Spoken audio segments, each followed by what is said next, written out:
Okay, back on this 2012 Equinox. I wanted to just put together a quick video of the reassembly or part of it. I'm more just going to talk through the pieces. I kind of already started a piece of it. I wish I would have waited and got it on camera. But so I was working on that intermediate shaft bearing issue.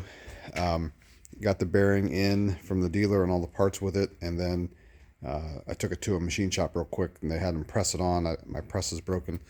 And then I had brought it home and thought, well, I wonder how hard it is to slip in there. When I talked to the dealer, they said you need a special tool to guide that shaft in there without destroying the a seal that's inside this tube.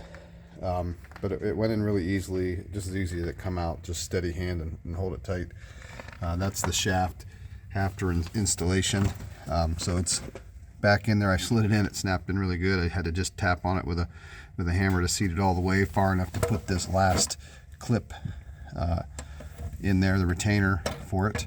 And then it's in, it's done, it's ready to be reassembled. So I'm going to show you a couple of those parts before I start putting in the axle and the strut and the knuckle.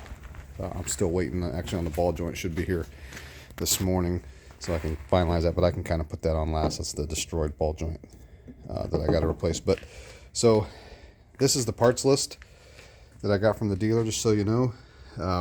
Right here, those are the part numbers of the pieces you're going to need. The bearing, clip, retainers, and the seal. I will tell you that they missed a part on here that I had to go get. It cost me like $2 down at the a local bearing shop. But this is the old part, so I'll show you what you're really going to need. When you assemble it on the shaft, the first thing you got to do is put the snap ring on into a groove. Then the bearing needs to be pressed on into its position, and then another clip on the outside of it, so the bearing has got a retainer on either side. This is one of the parts they shorted me. They should have gave me 2 of these, and they only gave me 1. There's 2 retainers on here. One's the small one and one's this really big one. That should have been 2 of the smaller ones. So just make sure if you have to do that, you get both of those. But you need a retainer, the bearing, which is part on that list. It's got to be pressed on. The other retainer, there's an O-ring here that you put on the end of the shaft. And then this is the large retainer, which I showed you after you install the bearing into the vehicle and shaft. It goes in and kind of holds it all in there. So those are the parts for it. It went back together really simply. Again, now it's just the reassembly piece. It's pretty simple. I just really wanted to show you that parts list, so in case it helped anybody out. Now it's just a simple reassembly, really.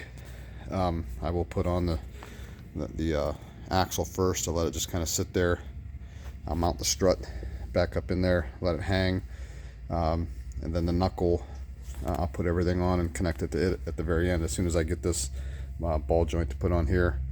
And then it's just reconnecting the stabilizer link and the tie rod in there. So I hope this little video helped with the other one that I showed you, figuring out this problem with the all-wheel drive V6 intermediate shaft issue. Again, there is the parts list. It's just that you need 2 of the smaller retainer. I believe it's that 676 number retainer. For some reason it was